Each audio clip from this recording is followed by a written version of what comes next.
Welcome to the Shepherd's Pie, a slice of hope to raise faithful kids, where we focus on topics that impact young people today.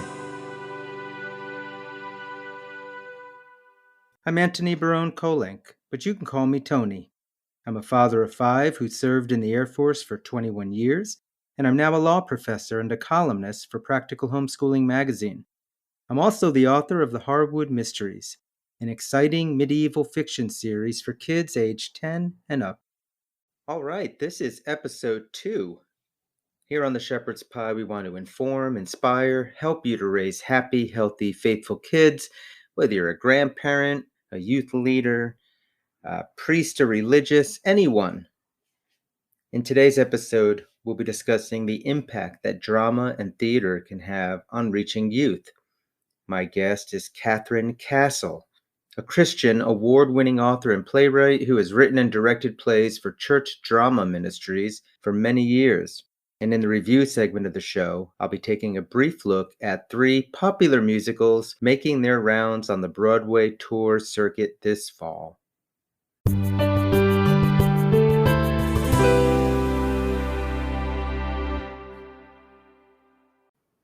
Before getting into our show today, I wanted to take a few minutes and address the Shepherd's Pie as a podcast and give a shout out to those who have made this a reality. And they're my family members. I'd like to thank my son AJ, who has composed all of the original music that you're hearing on this podcast, whether it's the introduction or the transitions, composed and performed them on his digital orchestra.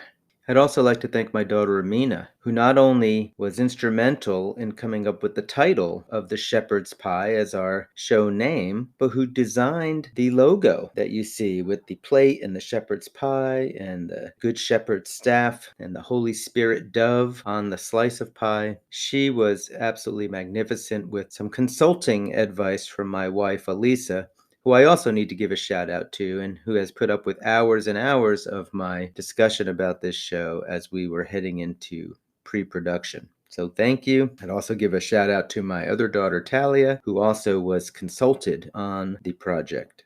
Because The Shepherd's Pie is not only intended to be an uplifting show, but also informative and to give you great ideas on dealing with youth and how to reach them today where they're at, I thought it would be great for us to take an episode and look specifically at the issue of drama and theater. I know for myself, when I was growing up, I was involved in several plays, both in middle school and in high school. I played the role of Tony in West Side Story. Not very well, I don't think, but every summer throughout my high school years, I was part of these plays that our school would put on with another school in the area. And even all these years later, those are some of my fondest memories of my high school years. It strikes me that we should talk about using drama and theater as a means to reach our youth, and that's why we'll be talking today with Catherine Castle in our upcoming interview segment.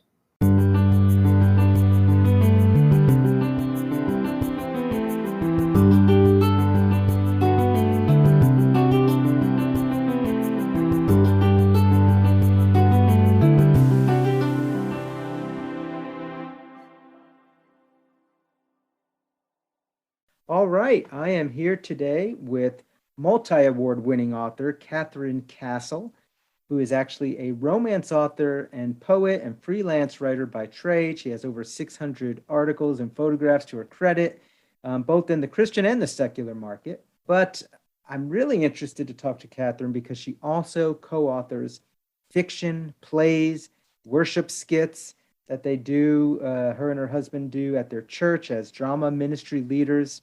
They've written 6 books, a musical drama, a whole bunch of worship skits and plays, and even an interactive Christmas production, including a production that went on the radio as a radio drama and eventually inspired one of her award-winning romances. So I'm excited to have you on the show today. Welcome, Catherine Castle. Thank you very much, Anthony. I'm glad to be here.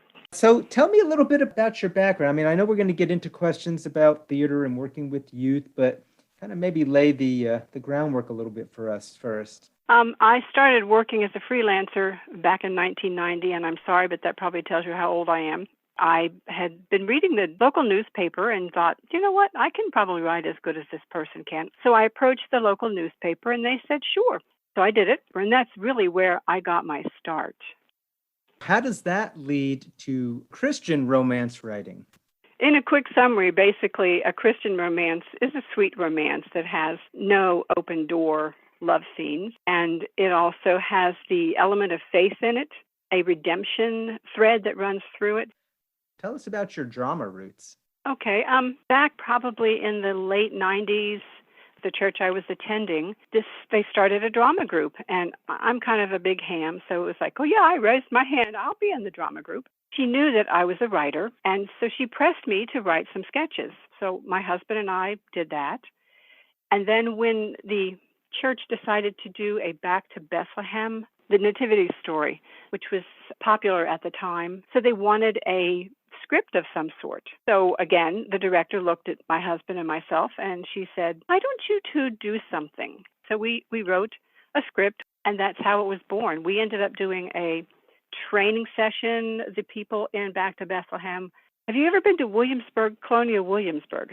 Oh, I love Williamsburg. Yeah, we lived. I was in the Air Force for 21 years, and we were stationed at Langley Air Force Base. So you know how they actually talk and behave, have the mannerisms and the culture of that colonial era.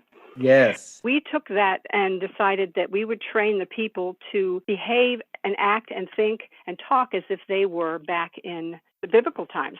So we said no contractions. When I'm writing my my Harwood Mysteries books, which take place in the Middle Ages, that's one of the devices I use too, is for my adult characters, I don't let them use any contractions. I mean, I don't know why that does anything, but to me that made sense to try to make a slight distinction in communication. Yes, it antiquates it.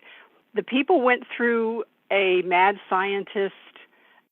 We didn't do that part. Somebody else was doing that part. They went through a mad scientist time travel machine, and they came out on the other side into the outdoor area with a caravan master whom we had written into it.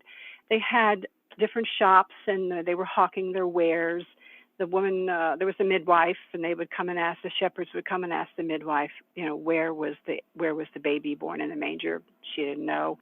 Wow. And then they would go to the inn, and then they would go through to the manger, and on their way out, they would see the wise men. So it was kind of a circuit that they traveled. We had Roman guards who were pushing their way around and shoving the beggar to the ground and things like that. It was very interactive in that regard. And this would go for several months leading up to Christmas?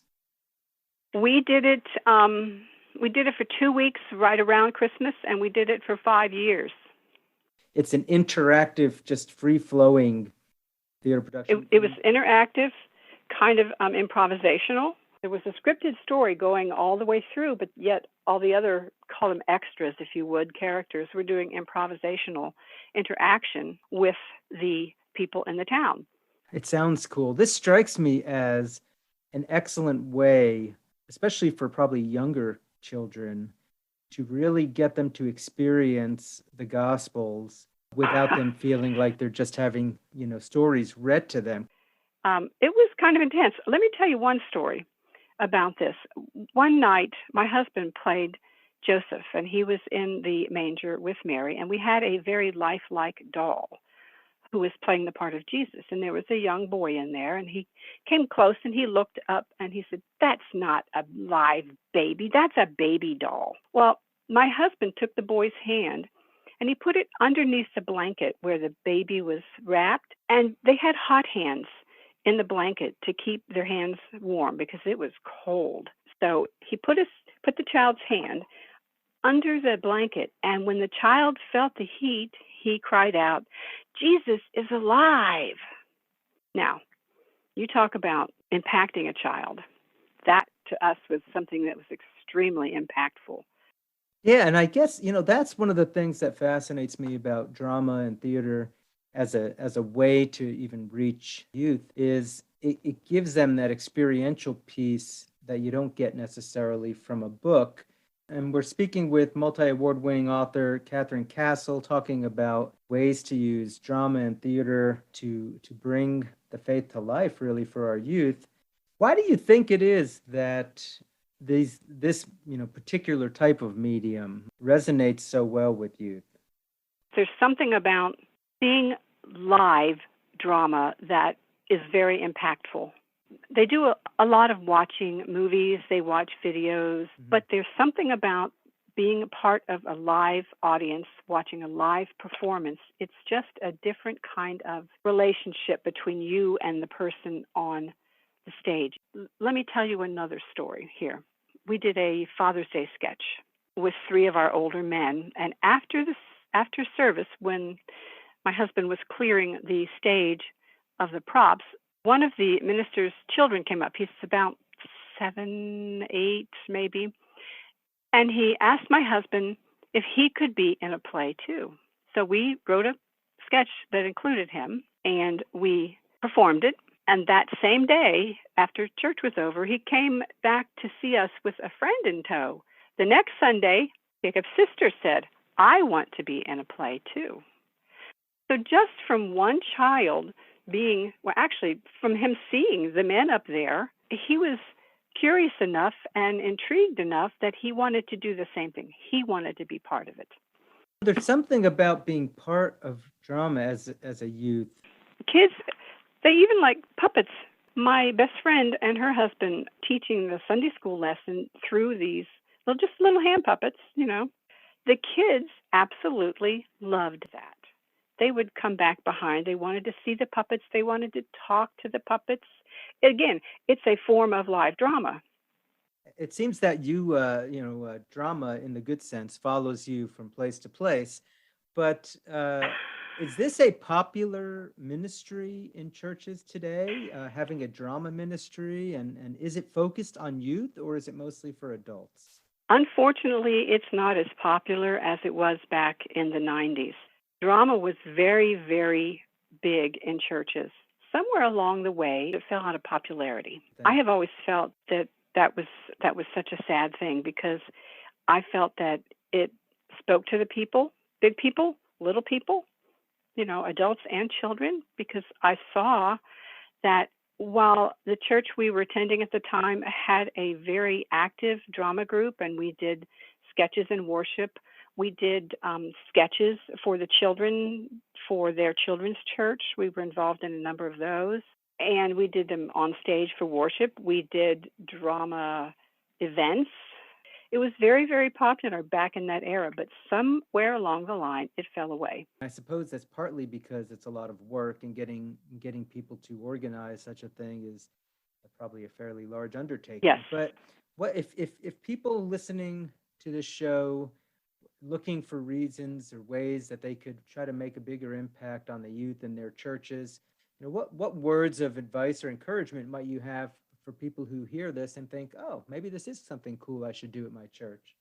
It is a lot of work, but the rewards for being in it they're not just at the moment. We have been in Easter dramas, we have been in Christmas dramas, and the impact that those dramas have had on our lives and the lives of the people that we know it can be a deep experience. When we were doing Back to Bethlehem, we saw Christmas in a whole new light. Let me give you one more story quick. In the first year that we did the Lord's Last Passover Supper, it centers around the Last Supper where Jesus institutes communion.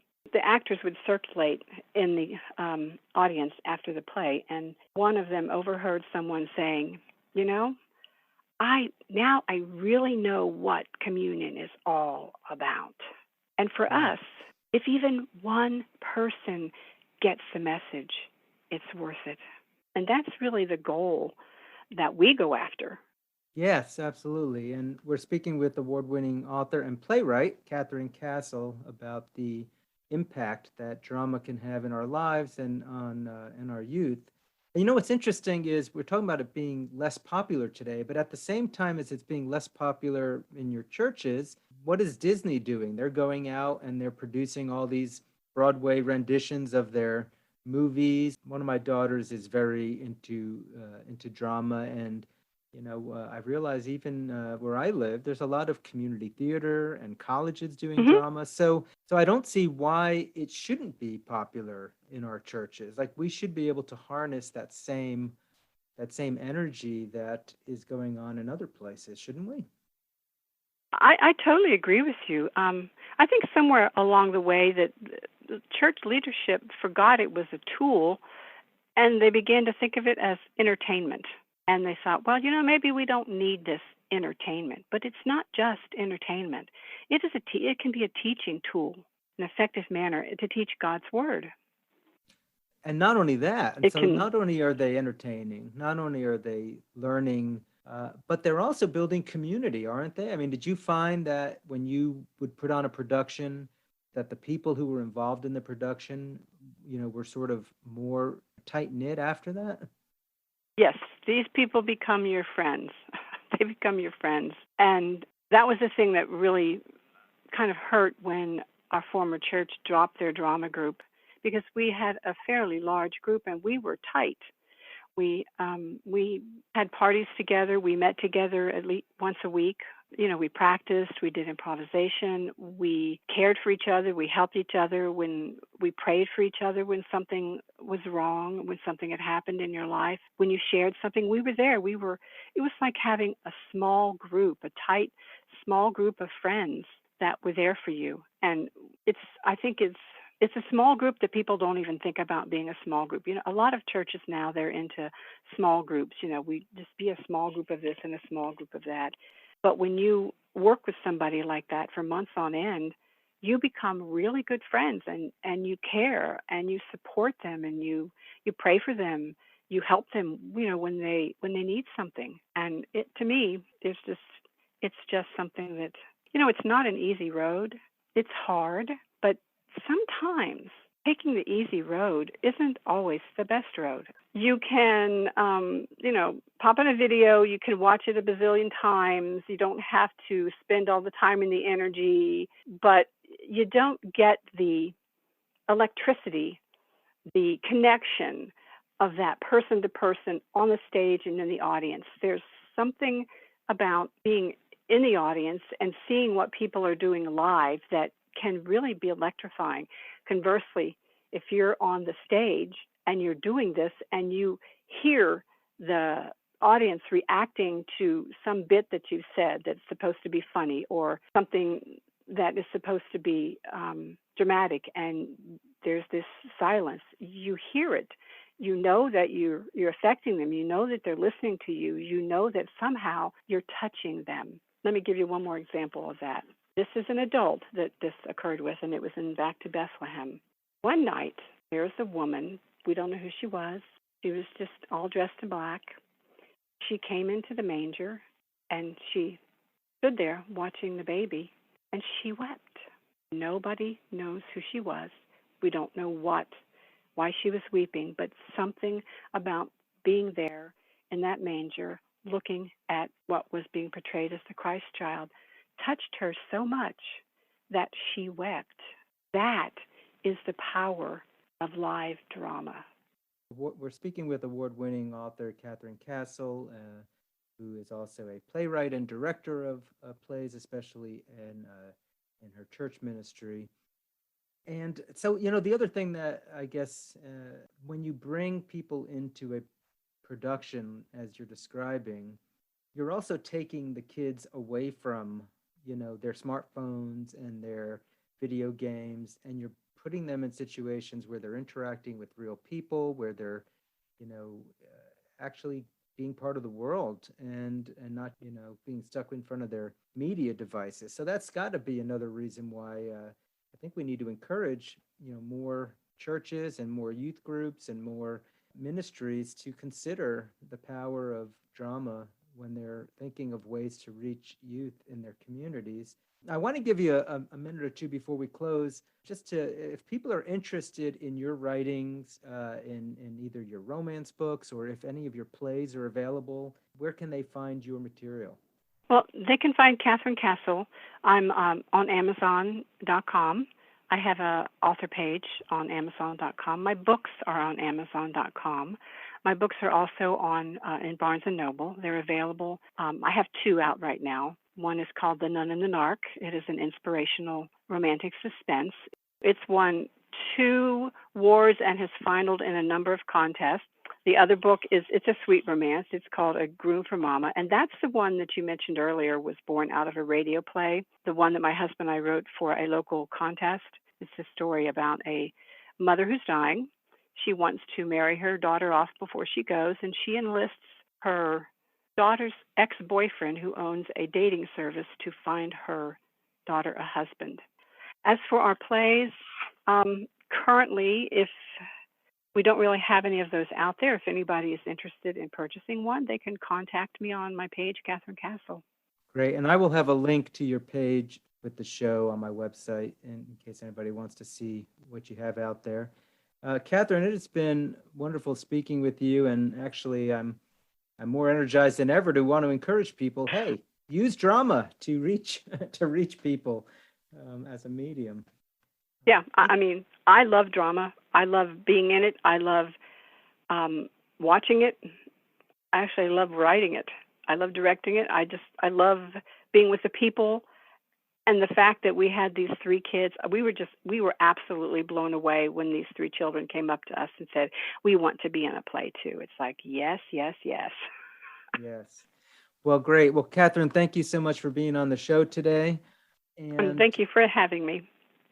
Thank you. And this will end the interview segment of the show. Up next will be our entertainment review segment.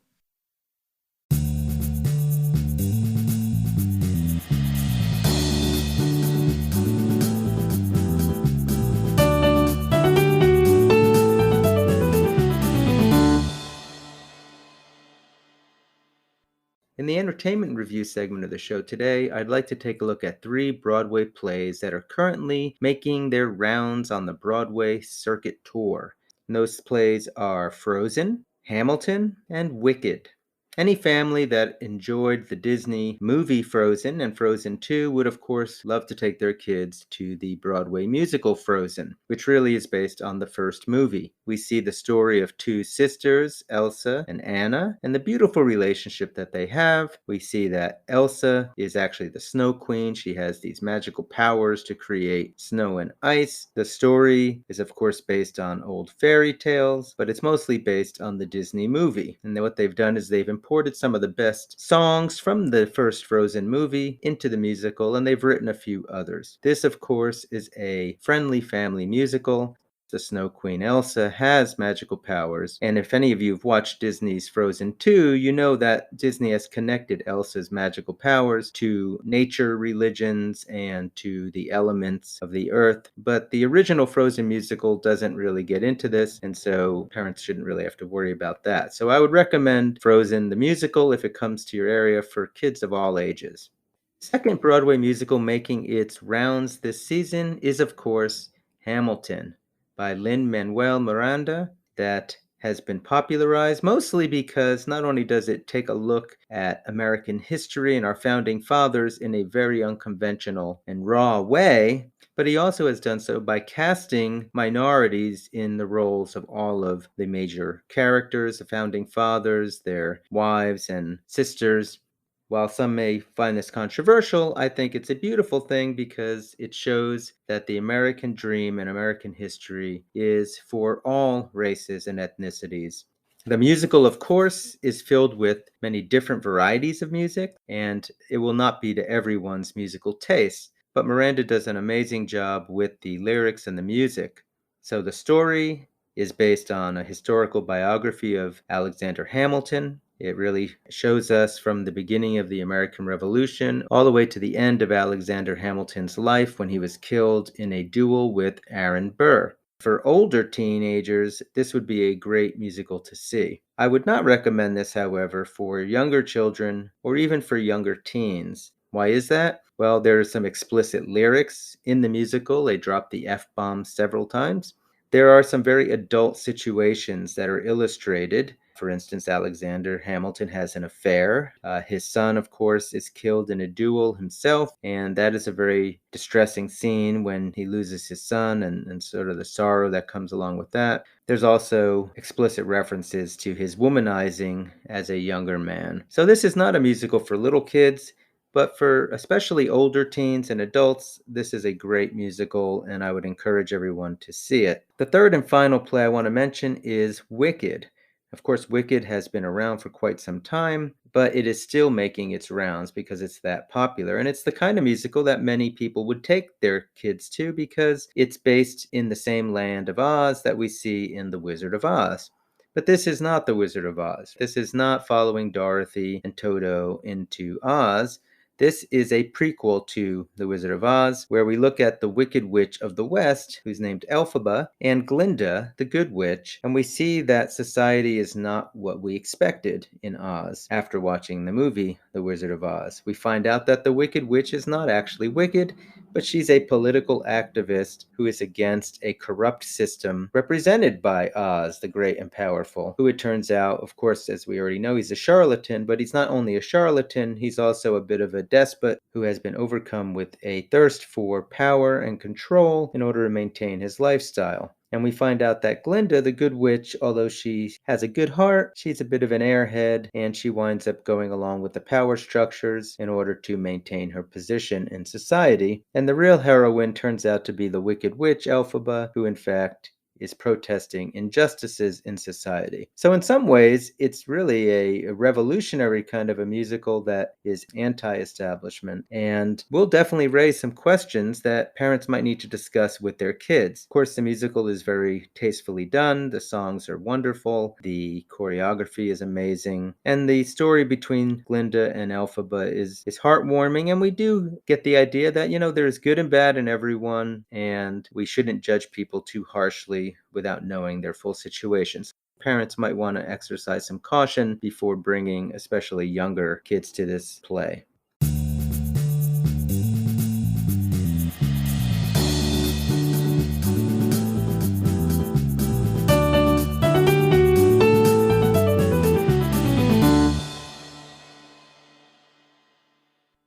That's all the time we have for our show today. I hope you've enjoyed listening to our interview with award-winning author and playwright Catherine Castle, as we've discussed how drama and theater can be used to impact our youth. And you heard a brief review of 3 Broadway plays making their way around the circuit this year: Frozen, Hamilton, and Wicked. Again, this is Antony Kolenc, and this has been The Shepherd's Pie.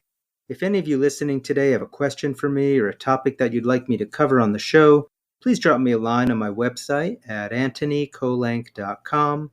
That's AntonyKolenc.com. Also, if you visit my website, you can learn more about my historical fiction series for teens, The Harwood Mysteries. I'll end as always with my wife's favorite scripture quote from Romans 8:28. And we know that in all things God works for the good of those who love him, who have been called according to his purpose. May the Lord bless and keep you this week.